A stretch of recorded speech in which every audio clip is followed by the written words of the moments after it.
माजी में आपने फिर आप किताब भी लिखी, आपको बड़ा उस वक्त प्रेशर भी हुआ उस किताब का जो टाइटल था उसके ऊपर भी, जिसमें आपने कहा ये कंपनी नहीं चलेगी। वो खान साहब का दौर था, उसके ऊपर जो टाइटल पेज था उसके ऊपर भी शायद फिर कुछ थोड़ी सी अमेंडमेंट भी आपको करनी पड़ी, बट आप दुरुस्त साबित हुए और जो ग्राउंड रियलिटी थी उसने आपका जो तज्जिया था या आपकी असेसमेंट थी उसे बिल्कुल दुरुस्त साबित कर दिया था और थिंग्स फेल अपार्ट।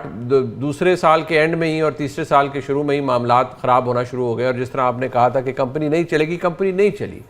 क्या इस वक्त भी जब आप ये कह रहे हैं कि पॉलिटिकल नैरेटिव आप कहते हैं नहीं है, इकोनॉमिक नैरेटिव या इकोनॉमिक टर्न अराउंड नहीं है, तो इसके बेसिस पे आप फरमा रहे हैं कि ये कंपनी नहीं चलेगी? बस उस कंपनी के ना चलने में ये था कि उस वक्त मुक्तदरा ने भी हाथ उठा लिया था उस हुकूमत से, लेकिन यहाँ अभी तक ऐसा, क्योंकि जिस तरह आपने भी कहा ना शिकायत लबों पे आई है ना सपोर्ट की कमी हुई है, तो क्या फिर भी आप समझते हैं कि काम ख़राब होगा?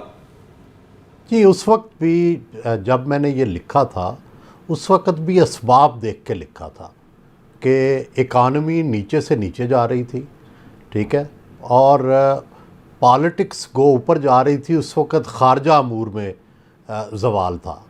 तो जो दो बड़ी उस वक्त की रीज़न्स थी, एक तो हर तरफ खारजा फ्रंट से, क्या सऊदीया, क्या जो है अमेरिका, क्या हर तरफ से कोई ना कोई प्रॉब्लम बढ़ रहा था, ठीक है, और दूसरी तरफ ज़ाहिर है इकॉनमी में भी कोई मेजर चेंज नहीं आ रही थी, बल्कि हम डिप करते जा रहे थे और फिर बिल आखिर सब ने माना कि हम डिफ़ॉल्ट की तरफ जा रहे थे।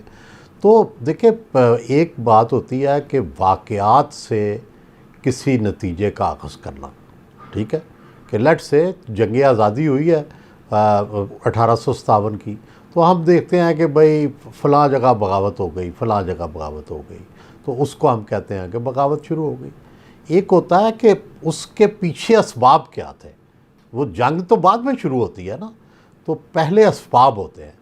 तो मैं तो गुजारिश ये कर रहा हूँ कि मेरे मुंह में खाक कि कोई हुकूमत जाए या ये हुकूमत जाए। मैं तो कहता हूँ कि ये असबाब मौजूद हैं, इनका तदारक कर ले ताकि आपकी हुकूमत ना जाए।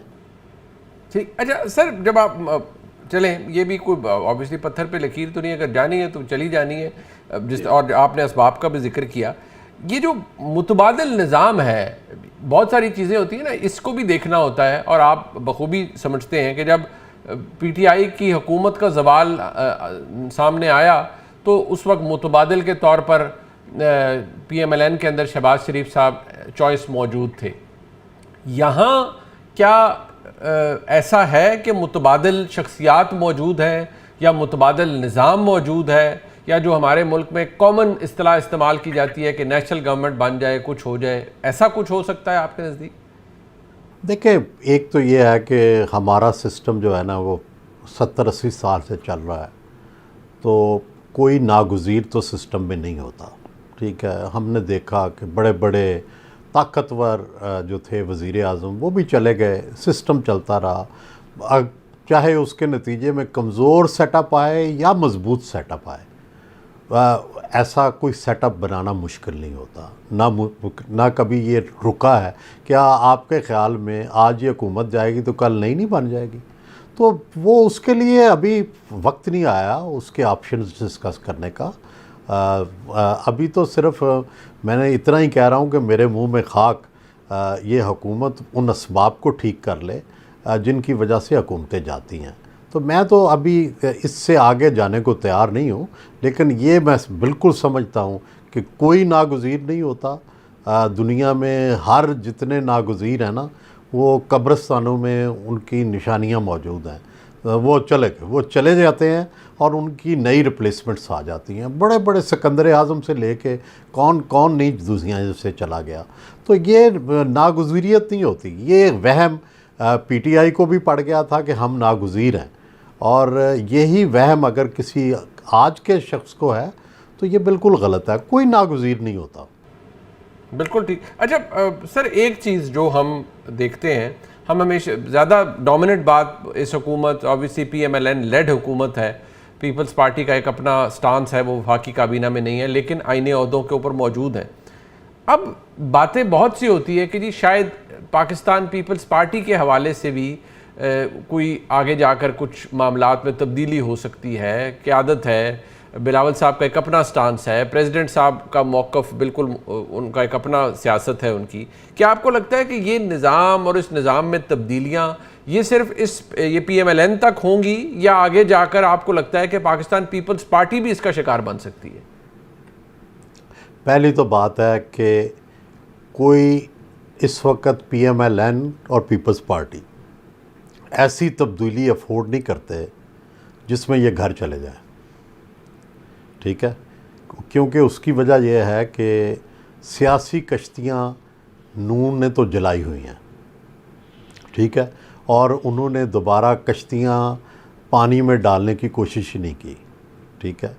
और पीपल्स पार्टी जो है वो ज़ाहिर है 2 सूबों में मौजूद है, एक सूबे में भरपूर, दूसरे में ज़ाहिर है मुक़्तदरा की मर्ज़ी और इशारे से, तो वो भी अफोर्ड नहीं करते। और जरदारी साहब की फिर शुरू से पॉलिसी भी ये है कि हमने कोई जो है मुक़्तदरा के ख़िलाफ़ खड़ा नहीं होना, ठीक है। और वो उन्होंने जब मोहतरमा बेनज़ीर भुट्टो की डेथ के बाद हम कोई अपना वर्कर, कोई अपनी पार्टी को ये वाला जो स्टांस है ना लेने दिया है, और हमेशा कोशिश किया है कि वो एस्टेब्लिशमेंट की साइड पे रहें।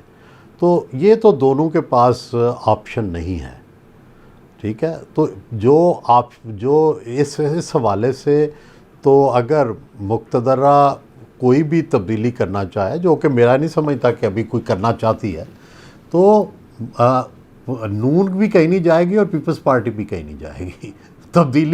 तब्दीली अगर हो भी जाए तो ये वहीं रहेंगे। ठीक। अब सर ये जो चीज़ हम मेरे ख्याल में मुतअद्दिद दफ़ा मैं आपसे पूछ चुका हूँ, लेकिन क्योंकि वक्त गुजरता है उसके साथ साथ फिर कुछ हालात या माहौल में भी होता है, हमें जो तब्दीली नहीं नज़र आई ख़ास तौर पे वो बंद दरवाज़ा है, उसके अंदर उसकी चाबी या नहीं मिली, या उस दरवाज़े को उतनी मजबूती से बंद किया गया कि वो खुल नहीं सकता, वो है तहरीक इंसाफ के हवाले से। और अब जो हालत आ गई है कि बाहर जो लीडरान मौजूद हैं वो इतने धड़े बन चुके हैं तहरीक इंसाफ में कि अब तो शायद काउंट भी नहीं हो सकते, हर कोई दूसरे की जड़ें काटने पे लगा हुआ है। यहाँ आपको इस निज़ाम के अंदर, जहाँ आप कह रहे हैं कि सियासी पॉलिटिकल नैरेटिव नहीं है, इकोनॉमिक टर्न अराउंड नहीं है, वहाँ तहरीक इंसाफ के लिए ड्यू टू दीज 2 फैक्टर्स कोई स्पेस बनती हुई आपको नज़र आती है? देखिए, जब भी याद रखें कि जिस वक्त कोई नई तब्दीली आती है, उसके पीछे कई तब्दीलियाँ होती हैं। मसलन मैं पहली दफ़ा ये देख रहा हूँ कि नून ने अगरचे मुज़ाकरात का जो ऐलान किया है, ये एक रस्मी सी बात है जिसमें मेरा ख़्याल है कि कोई गहराई नहीं है, और ना कोई इससे इन मुज़ाकरात से कुछ निकलने वाला है।